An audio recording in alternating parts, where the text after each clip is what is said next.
Good afternoon student. CFSE का ये last part है D10 सिस्टम के लिए। तो हम इसमें देख रहे हैं CFT यानी क्रिस्टल फील्ड थ्योरी पार्ट 28, जिसमें हम 10 वाला क्वेश्चन पढ़ेंगे। CFSE of D10 tetrahedral system for high spin and low spin.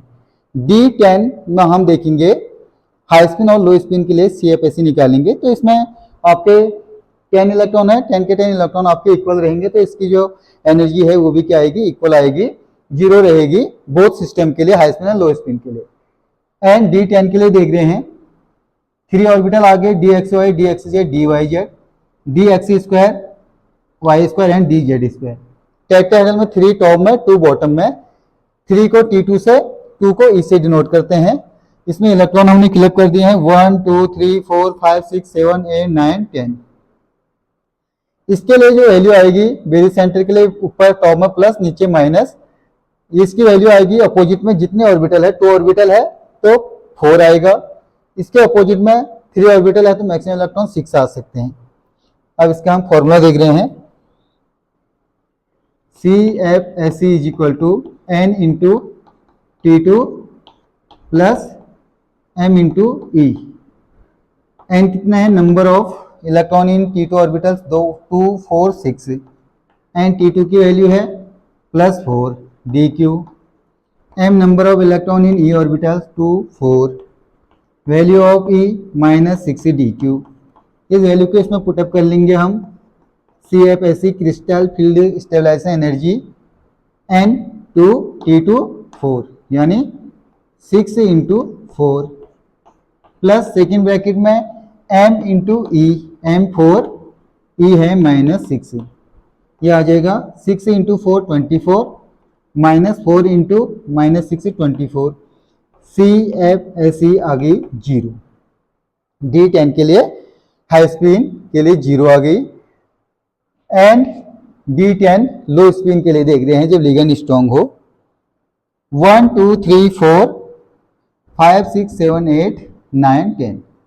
तो इसमें वैल्यू देख लिया हमने, T2 में 6 इलेक्ट्रॉन है, वैल्यू है +4 dq एंड यहाँ पर इलेक्ट्रॉन है 4, वैल्यू है -6 dq। Formula CFSE N into T2 plus M into E। इस वैल्यू को हम इसमें पुटअप कर रहे हैं। N क्या है, N है electron, total electron in T2 orbital 2 4 6। The value of T2 कितने हैं, +4 dq। M number of electron in E orbitals 4, the value of E -6 dq।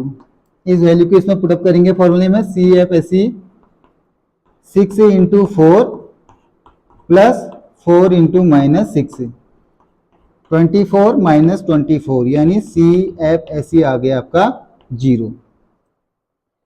D10 system tetrahedral for high spin and low spin calculate of CFSE is 0। ये हमेशा always 0 रहेगी। तो हमारे ये tetrahedral case के लिए सारे सिस्टम D1 से लेके D10 तक हमने कंप्लीट कर चुके हैं। तो पार्ट 28 तक कंप्लीट हो चुका है।